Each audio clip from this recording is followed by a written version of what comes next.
Fala, galerinha do terceiro ano. Olha só, infelizmente não posso estar com vocês essa semana, tá?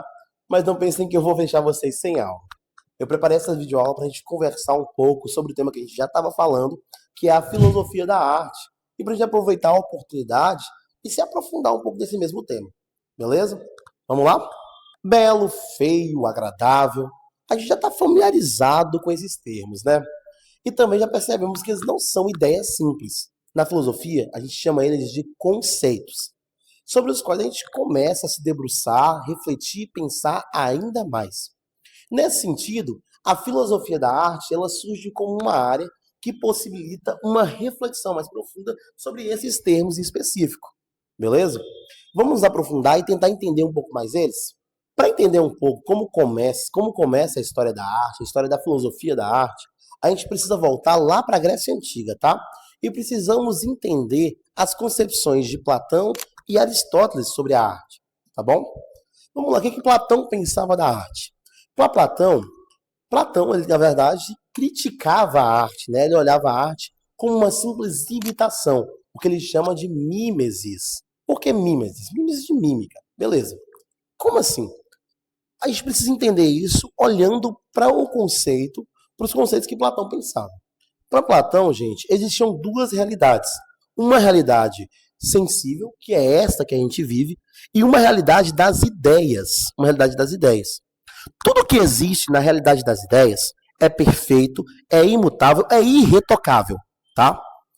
Mas tudo que existe na realidade sensível nada mais é do que uma imitação, nada mais é do que um espelho. Sabe um espelho? Quando a gente bota um espelho na frente de alguma coisa, ele não muda o lado, ele não distorce as coisas. Pois bem, tudo que existe na realidade sensível é algo distorcido daquilo que existe no mundo das ideias. Então, por exemplo, se eu tenho um microfone como esse, existe um conceito, existe uma ideia de microfone perfeita no mundo das ideias. E todos os outros microfones que existem aqui na realidade sensível são simplesmente imitações daquela ideia perfeita de microfones. O mesmo vale para conceitos como justiça, bondade, retidão, entre outros conceitos, beleza? Vamos lá. Então, o que Platão pensava com relação à arte? Pensando nisso. Se tudo que existe é uma imitação, a arte também é uma imitação. Só que a arte é uma imitação ainda inferior. Sabe por quê? Porque ela é uma imitação da imitação. Então, se eu desenho uma flor, por exemplo, essa flor nada mais é do que a imitação de uma flor que já existe na realidade sensível, que por sua vez é a imitação de uma flor que está no mundo inteligível. Beleza? A imitação da imitação da imitação. E, portanto, ela não tem tanto valor. Aristóteles, por outro lado, pensava completamente diferente. Para Aristóteles, essa mimesis, essa imitação, ela é muito importante. E sabe por que ela é muito importante? Porque é a partir dela que nós aprendemos. Pensemos numa criança, gente. Uma criança não aprende com o que os pais fazem, imitando o que o pai faz. Por exemplo, se um pai bate o dedinho na quina da porta e começa a faltar um palavrão, logo a criança está imitando aquilo, não é? Até porque a criança escuta e aprende a partir da observação. A mesma coisa acontece com os artistas. Se eu olho um ferreiro fazendo a sua arte ali, suas espadas, seus martelos, eu começo a imitar, por mais que pareça que no começo está ruim, logo eu me aperfeiçoo. Então essa arte, essa imitação, ela é uma oportunidade de crescimento, ela é uma oportunidade de aprendizado. Tá certo? Show de bola. Já entendemos então o que Platão disse e o que Aristóteles pensava sobre a arte. Os gregos, no geral, eles contribuíram demais com a história da arte. Os gregos nos deram, né, a política, os gregos nos deram as Olimpíadas, né? E os gregos também nos deram o teatro, que é ou melhor, não nos deram de mão beijada, mas dois tipos de teatro específicos vieram da Grécia Antiga. A comédia e a tragédia, tá? Enquanto a tragédia buscava fazer reflexões mais complexas sobre temas da vida, a comédia trazia para a gente a oportunidade de refletir temas sociais, temas políticos, né? Questões da sociedade ali, e por meio do deboche, por meio da graça. Quando a gente ria daquilo tudo, quando a galera ria daquilo tudo, eles iam levando de maneira satírica aqueles temas, que fazia com que eles pensassem criticamente sobre eles. Essa ideia da arte como uma coisa crítica não foi uma coisa que ficou só lá na Grécia Antiga, não. Na verdade, a arte como uma coisa crítica é uma coisa que a gente leva até hoje. A arte convida à criticidade, a arte convida à reflexão, a arte convida à análise, tá? Qualquer tipo de arte que surge hoje em dia, ela nos convida a pensar sobre ela, mesmo as artes que são mais simples. E o teatro, ele tem um papel fundamental para isso, especialmente a comédia. Quando a gente vê vídeos do Porta dos Fundos, por exemplo, ou de canais de comédia, como ou de filmes de comédia, por exemplo, outros canais de comédia, a gente consegue ver as críticas políticas, as críticas sociais, todas envolvidas ali. Então, isso é uma herança ali da Grécia também, tá? Bom, professor, mas esse tema da arte, ele fica só na Grécia Antiga? Na verdade, não. A gente vai ver ele de novo lá na Idade Moderna, quando um cabra chamado Alexander Baumgarten, ele vai inaugurar o termo estética. O que é estética, gente? Estética, em grego, quer dizer percepção. Então, o que o Baumgarten queria fazer? O que o Baumgarten queria fazer? Ele queria que a gente estudasse, entendesse um pouco mais sobre a reflexão, sobre a percepção.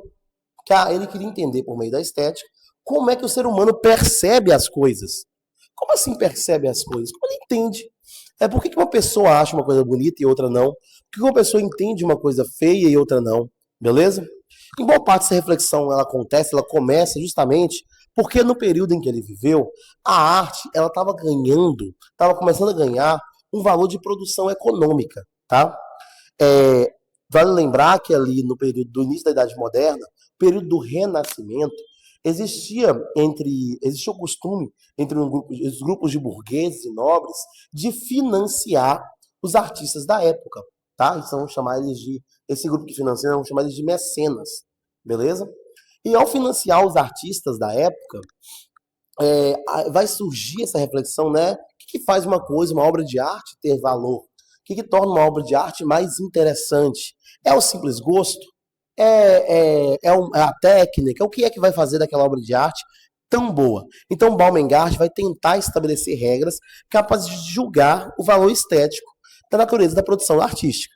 O que o Baumgarten define, gente, ela não basicamente o seguinte, que a arte ela passa a se relacionar com os outros a partir dos sentimentos, da emoção, tá? Isso tudo vai influenciar nossa noção do que é o belo e também vai ajudar a gente a definir o valor de uma arte, entender a importância de uma arte, tá? Vai estar relacionado com as nossas emoções, com os nossos sentimentos. Outro importante filósofo, gente, que a gente vai ver se preocupando com a estética, com a filosofia da arte, é o Immanuel Kant, tá? O que o Immanuel Kant propõe, gente? O Immanuel Kant já é famoso, assim, por poder discutir temas como a ética, poder discutir temas como a metafísica, mas com relação à estética, tá? O Kant ele vai falar que a existência da arte, ela depende basicamente de três coisas, beleza? Ele vai falar sobre o juízo do gosto. Bom, para ele, a arte depende do artista, como um gênio criador. Como assim um gênio criador? O artista, gente, é um cara que possui um gênio. É uma espécie de habilidade de construir, de criar, beleza? Só que essa habilidade ela não vem do nada. Vem do trabalho do artista, do esforço do artista em fazer com que essa sua habilidade como gênio criador evolua, cresça, a partir de seus estudos, a partir da investigação da obra de outros artistas também. A arte, por si só, ela também possui uma certa beleza, tá? A obra de arte tem a sua própria beleza, uma beleza quase inata, e também do público que recebe essa obra de arte e a julga, tá? Ou seja, vai depender do público, do gosto desse público, beleza? Que a gente desenvolve a ideia de que o gosto, ele não é tão subjetivo quanto parece não, tá? Como a gente imaginava. Não é tipo assim, cada um tem seu próprio gosto pela arte. Para haver gosto, é necessário que haja uma certa educação, uma formação para entender esse gosto, beleza? Vamos pensar o seguinte, por exemplo, vou tentar dar um exemplo prático. Com relação à música, beleza? Vamos pensar. Eu posso escutar determinado tipo de música, eu posso escutar a música clássica. Vocês vão ouvir a música clássica e falar, nossa, a música clássica é tão chata, é barril, é muito chata de ser ouvida. Mas aí, se um cara que já tem uma formação melhor em música escuta a música clássica, consegue entender as nuances, consegue entender como ela foi pensada, como ela foi criada, faz com que aquela música fique mais interessante, faz com que aquela música seja melhor refletida. Isso quer dizer o seguinte: quanto mais a gente conhece, quanto mais a gente é educado, quanto a gente tem o nosso gosto mais formado, faz com que a gente melhor compreenda, analise e se aprofunde em determinado tipo de arte. Essa é a ideia do Immanuel Kant, tá? Kant analisa, gente, a necessidade do artista se trabalhar, do artista melhorar o seu próprio gênio, elaborar o seu próprio gênio ainda mais, a partir do estudo e a partir do conhecimento de obras de outros artistas, tá? Além disso, Kant fala o seguinte: Kant fala que a arte ela não pode ser vista de maneira subjetiva. Na verdade, o gosto pela beleza tem que ser entendido de maneira bem universal. Como assim? Para a gente entender uma coisa como bela, para a gente considerar uma coisa como bela, a gente precisa primeiro entender ela como ela realmente é. Dessa forma, se uma coisa já é o que ela é, a gente está tentando entender um pouco mais dela para julgar se ela é bela ou não. Estamos entendidos? Estamos realmente entendidos? Então a arte, para Kant, não é uma coisa subjetiva. A arte é uma coisa universal. Quando alguém fala que uma coisa é bela, quer que todo mundo entenda aquilo como belo também, certo? Outro ponto importante de mudança no estudo sobre a estética vai acontecer lá na Universidade de Frankfurt, na Alemanha, pelos pensadores que ficaram conhecidos posteriormente como os pensadores da Escola de Frankfurt, né? Dentre eles a gente vai encontrar pensadores como Walter Benjamin, Theodor Adorno, Max Horkheimer, que vão ser influenciados pelo pensamento de Karl Marx e tecer duras críticas ao capitalismo e ao seu modo de produção. Walter Benjamin, em especial, ele vai falar sobre a reprodutividade da arte, né? A partir de uma obra que ele vai chamar de A Obra de Arte na Era da Sua Reprodutividade Técnica. Beleza? Nela, o filósofo vai basicamente discutir como é que a obra de arte, tendo a possibilidade de ser reproduzida, refeita, divulgada, ela perde essa aura de unicidade que é que é própria dela, né? Que deixava ela, fazia dela uma exclusividade das elites, beleza? Das aristocracias. Assim, a arte agora passa a ser também, pela possibilidade de ser reproduzida, pela possibilidade de ser vista de maneira diferente, passa a ser também propriedade das classes trabalhadoras, das classes mais pobres, e não mais só de um grupo de elite. Bom, gente, o Walter Benjamin, ele vai discutir a questão da reprodutividade da arte, tá?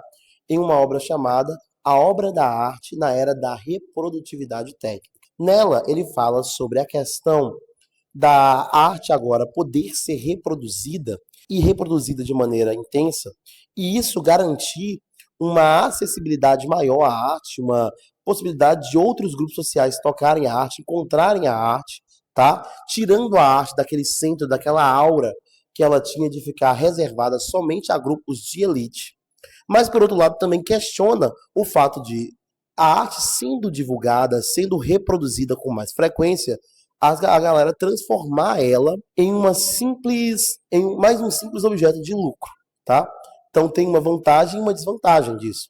A arte vista sendo mais acessível a todos, sendo mais divulgada a todos, mas agora também a arte sendo entendida como mais um objeto, mais um produto que leva ao lucro, tá?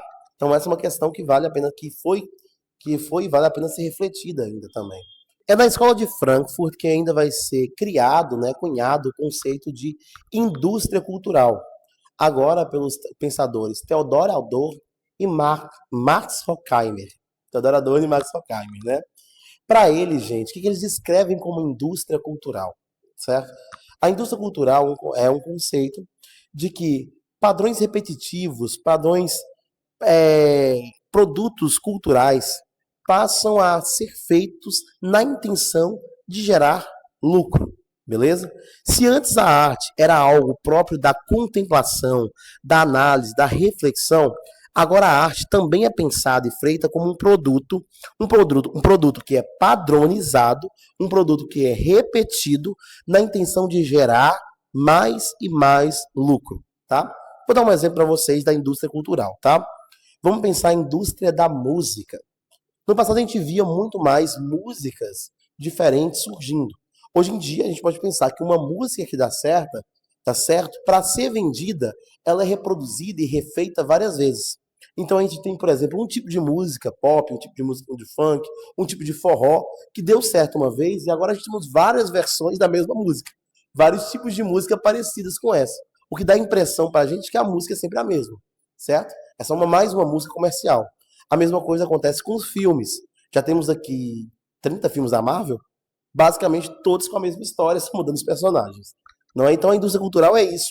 Essa ideia de que determinados padrões repetitivos é, podem se tornar produtos, o que faz com que a arte seja pensada como um produto. É na escola de Frankfurt também, gente, que a galera vai perceber que a arte ela pode ser usada para suscitar emoções e paixões, de tal forma que ela vai ser utilizada também para propaganda, tá? Para publicidade e propaganda, os dois, na verdade, tá? Como assim publicidade e propaganda? Para publicidade, para vender produtos, tá? A gente vai vendo a arte sendo construída de tal forma que ela é pensada para vender algum produto específico, e para propaganda, propaganda no sentido que ela vai vender ideologias, como é o caso, né, de várias propagandas de guerra ou propagandas de ideologias específicas que foram sendo vendidas ao decorrer da história usando a arte como elemento principal. Então, basicamente, gente, a história da a filosofia da arte é um campo bastante amplo que nos ajuda a refletir sobre o que é o belo, o que faz a gente entender uma coisa como bela ou não, como a arte pode ser usada, como a arte é usada para manipular nossas emoções, nossas paixões, e como a gente entende que uma arte ganha ou mais ou menos valor a partir daquilo que ela é ou deixa de ser, beleza? Então, olha só, espero que vocês tenham entendido alguma coisa da aula de hoje, tá? Fiquem aí com os exercícios que eu deixei para vocês e até a próxima. Falou!